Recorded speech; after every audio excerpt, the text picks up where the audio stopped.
الرحمن الرحیم. السلام علیکم ورحمۃ الله وبرکاتہ. ویلکم ټو ټیلرینګ سکلز WTM.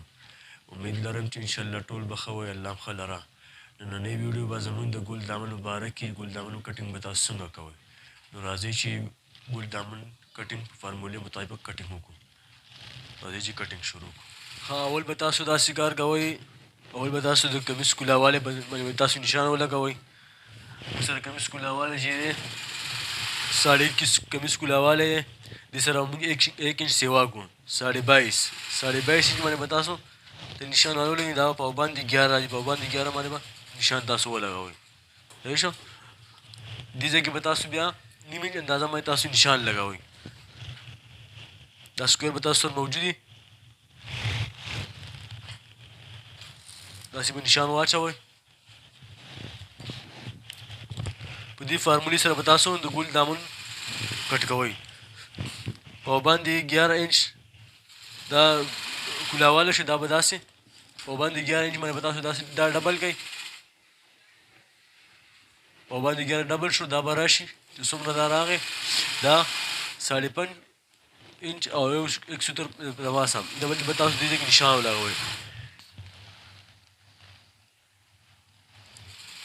5.5 انچ باندې به تاسو 170 د پاسه دې باندې به تاسو نشان ولګوئ. دا به تاسو په باندې 11 انچ به تاسو دا ډبل کوئ. داسې په دې طریقې سره به تاسو د ګل دامن کټینګ کوئ. دې سیټ هم تاسو دې چې کوم نشان لري دغه نشان به دې سیټ هم تاسو ولګوئ. 5.5 انچ او 170 د پاسه دې باندې به تاسو د نشان واچوئ. دې ځای کې به تاسو 2 انچ باندې نشان ولګوئ. نو به دا داسې یو لیول سره تاسو دا کټینګ کوئ دی.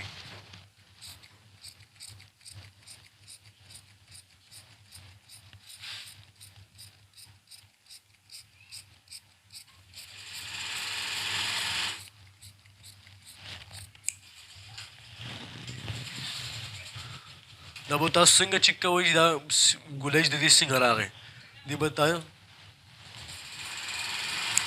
دا به دې طریقې سره تاسو چک کوئ. دا به دا کمیس په داسې راواړئ، دا به داسې ډبل کړئ.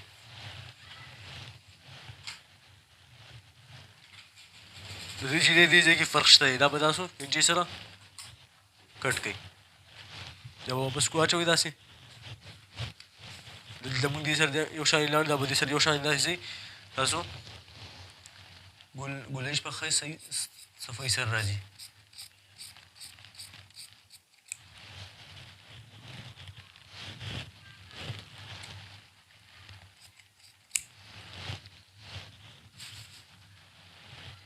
دا وګوره مونږ ګلیچ د ګل دامن ښه مزدار راغی.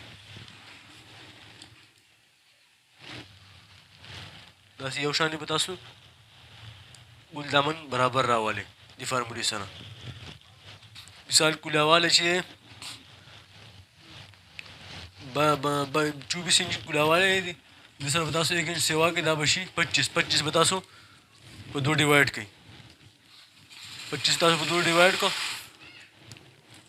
دا به تاسو د نشان 12.5 باندې نشان د ګل دامن کوئ. دغه شان 20 انچ والا 20 انچ ورته تاسو 1 انچ سیوا کړئ. دا 21 سره 21 به تاسو په 2 ډیوایډ کړئ. دا به 10.5 راځي. داسې 10.5 باندې به داسې نشان ولګوئ دې ځای کې. دغه شان دې سیټ هم تاسو نشان 10.5 باندې لګوئ. لکه څنګه چې موږ 5.5 انچ 170 د پاسه دې سیټ باندې نشان ولګول، 5.5 170 د پاسه باندې دې ځای نشان ولګول.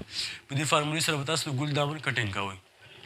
چا زموږ چینل نه وي سبسکرایب کړئ، چینل ته سبسکرایب کړئ، لایک کړئ، شیر کړئ. نور ویډیوګانو لپاره موږ سره اوسئ. چاته څه مشکل وي کمنټ کې موږ ته خپل مشکل ویلی شي. السلام علیکم ورحمة الله وبرکاتہ.